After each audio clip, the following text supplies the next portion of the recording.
झारखंड की राजनीति बड़ा मजेदार राजनीतिक गलियारों में मचा है हाहाकार। जी हां, बाप की जाल में फंसे हेमंत और बाबूलाल। आखिरकार भारत आदिवासी पार्टी ने ऐसा क्या कर दिया जिसके जाल में मुख्यमंत्री हेमंत सोरेन और बाबूलाल मरांडी जो कि बीजेपी के प्रदेश अध्यक्ष है वो फंसते दिख रहे हैं। तो पूरी वाकया आपको बतलाएंगे। दरअसल बात ऐसी है कि बाप के जो राजकुमार हैं यानी कि राजकुमार रोत, उनका झारखंड आगमन हुआ था और जैसे ही उनका झारखंड आगमन हुआ, झारखंड के आदिवासी यही कह रहे थे कि अब की बार बाप की सरकार। पूरी वाकया आपको बतलाएंगे कि कैसे बाप के जाल में हेमंत और बाबूलाल फंसते नजर आ रहे हैं। दरअसल बात ऐसी है कि झारखंड में 28 जो सीटें हैं वह एसटी के लिए रिजर्व हैं।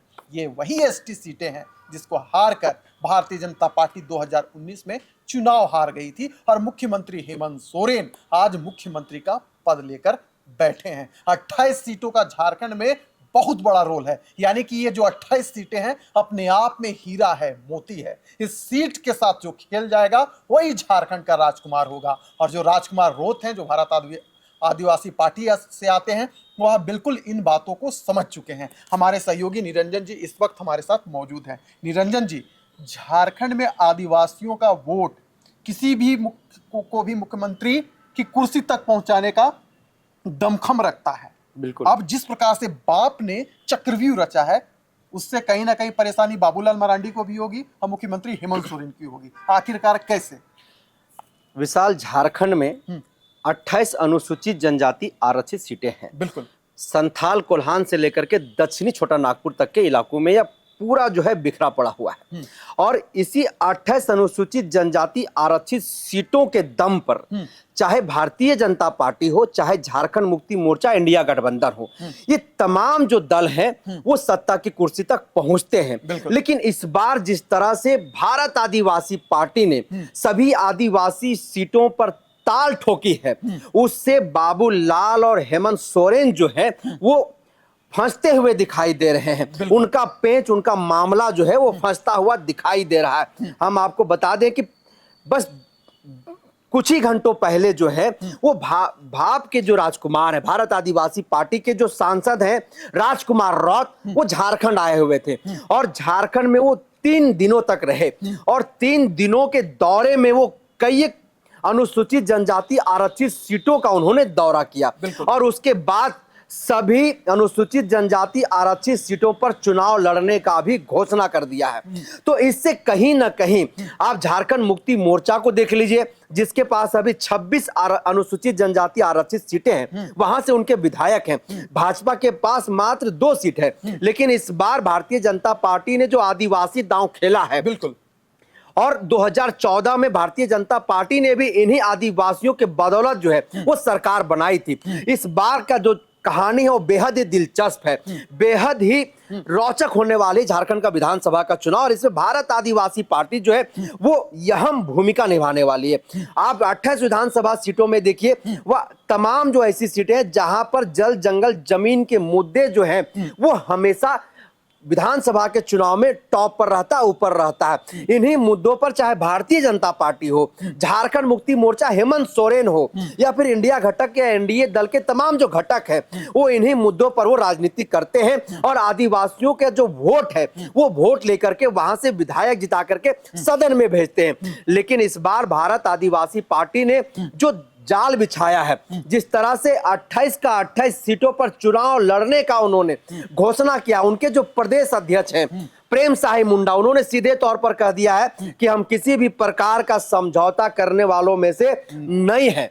हम सभी अनुसूचित जनजाति आरक्षित सीटों पर चुनाव लड़ेंगे ही और इसके अलावा जो सामान्य सीटें हैं, जो अनुसूचित जाति आरक्षित सीटें हैं, उन सीटों पर भी ज्यादा से ज्यादा हम अपने प्रत्याशी जो है वो देने का काम करेंगे। लेकिन सबसे बड़ा जो रोचक है, जो सबसे बड़ी जो बात है यहां पर विशाल, वह है कि सभी आदिवासी सीटों पर उन्होंने ताल ठोक दिया है और सबसे बड़ा बात इसमें यह है कि आसू के जो संस्थापक सदस्य रहे प्रभाकर तिर्की, बिल्कुल। इस बार प्रभाकर तिर्की भी जो है वो भारत आदिवासी पार्टी का दामन थामा है, उन्हें केंद्रीय सचिव भी मनोनीत किया गया है। आप देखिए कि इस 28 सीटों पर चुनाव जीतने के लिए किसी भी पार्टी को जो है वो आदिवासियों के जो वोट है वह वोट उनको जरूरत पड़ता है और उसी वोट के बदौलत जो है वो सत्ता की कुर्सी तक पहुंचते हैं। ऐसे में देखिए कि 35% जो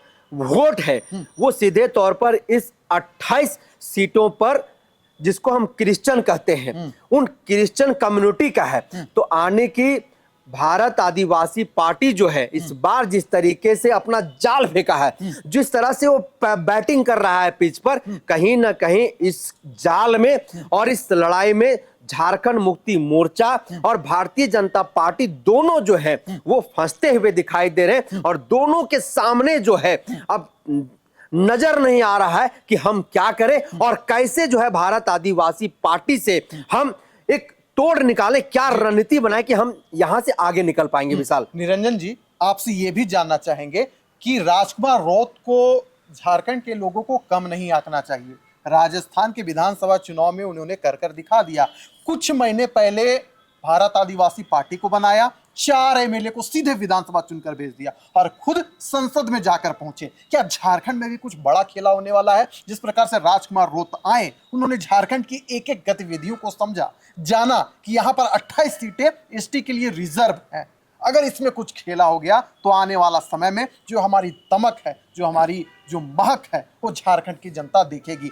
और कहीं ना कहीं हमने देखा था कि जब हम और आप तमाड़ की धरती पर गए थे, बुंडू के दौरा पर गए थे, खूंटी गए थे, गुमला गए थे, तो वहां पर भी आदिवासी सीटों पर भारत आदिवासी पार्टी के जयकारे लग रहे थे। तो क्या इस बार झारखंड की राजनीति में कुछ बड़ा होगा? बाप का असर भारतीय जनता पार्टी और झारखंड मुक्ति मोर्चा को तोड़ कर रख देगी? बिल्कुल विशाल, बड़ा होने वाला है। हम आपको इसका सीधा उदाहरण दे रहे हैं कि राजकुमार रौत जो है वो उलीहातू गए थे, जहां पर भगवान बिरसा मुंडा का जन्म हुआ था। भगवान बिरसा मुंडा के जन्मस्थली जाकर के उन्होंने सीधे तौर पर यह ऐलान कर दिया है कि हम सभी आदिवासी सीटों पर तो चुनाव लड़ेंगे ही, लेकिन इससे जो बड़ी बात उन्होंने कहा कि आदिवासियों को अब तक झारखंड के राजनीतिक पार्टियों ने केवल मूर्ख बना करके रखा है, उन्हें ये लोग बोका समझता है।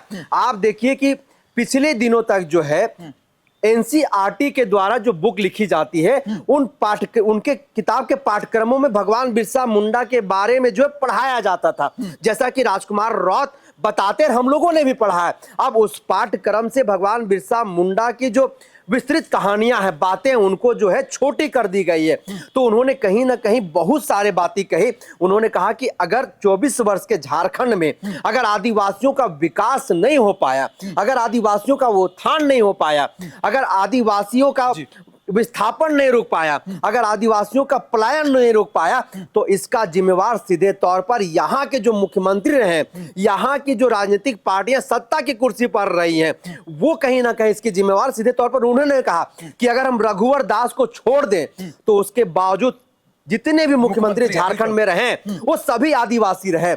और वो आदिवासी मुख्यमंत्री हम जैसे आदिवासियों का वोट लेकर के, हम आदिवासियों का विकास की बातें कह करके, हमारे पलायन के मुद्दों को रोकने की बात करके, हमें विस्थापन नहीं करने की बात करके, हमारे जल जंगल जमीन भाषा संस्कृति कल्चर को बचाने की बात को करके जो है वो सत्ता की कुर्सी तक पहुंचते। लेकिन सत्ता की कुर्सी तक पहुंचते ही जो है वो हम लोगों को मूर्ख बनाते हैं और केवल 5 साल हम लोगों को उम्मीदों पर जो है वो खड़ा रखते हैं और केवल वादा वादा वादा करके जो पूरे 5 वर्ष निकाल देते हैं, जिसका खमियाजा आज यह है कि लाखों जो परिवार है झारखंड से आदिवासी समुदाय के, वो झारखंड से पलायन करके दूसरे राज्यों में खाना बदोश की जिंदगी जीने को मजबूर है। ऐसी बातें और ऐसी हुनकार उन्होंने सीधे तौर पर उलिहातों से जो उन्होंने भरने का काम किया और उन्होंने झारखंड मुक्ति मोर्चा, हेमंत सोरेन, बाबूलाल मरांडी, भारतीय जनता पार्टी पर खुल करके जो है उन्होंने हमला बोला है और आदिवासियों को सीधे तौर पर ये ऐलान कर दिया, उनसे सीधे तौर पर उन्होंने एक संदेश दे दिया है कि अब आप लोगों के आरक्षण के लिए, आप लोगों की लड़ाई के लिए भारत आदिवासी पार्टी आप लोगों के साथ खड़ा है। और ये हम कह नहीं रहे हैं, राजकुमार रौत कह रहे हैं बात, मैं कह नहीं रहा हूं, हमने राजस्थान में यह कर दिखाया है, जिसका परिणाम यह है कि झारखंड के पूरे देश में एक ऐसी मात्र पार्टी है जो मात्र 7 महीनों में 4 विधायक और 1 सांसद सदन के भीतर है। अगर आप हमें अवसर देते हैं तो झारखंड में भी हम वो कर गुजरेंगे और इसकी तैयारी हमारी पार्टी जो है वो जोरों शोरों से झारखंड में कर रही है। विशाल, चलिए, तो राजस्थान से एक आदिवासी बेटा झारखंड आता है और यहाँ पर आदिवासियों के दर्द की गाथा को प्रकट करता है और यह कहता है कि अगर आप हमें मौका देंगे तो जैसा राजस्थान में कारनामा हमने कर दिखाया वैसा झारखंड में कारनामा कर दिखाएंगे। और यहाँ पर जो आदिवासियों का दर्द है, जो पीड़ा है, जो 24 वर्षों में आदिवासी शोषित होते रहे हैं, उन सबको हम दूर करने का काम करेंगे। तो चलिए, इस चर्चा को यहीं करते हैं समाप्त। दीजिए हमें इजाजत।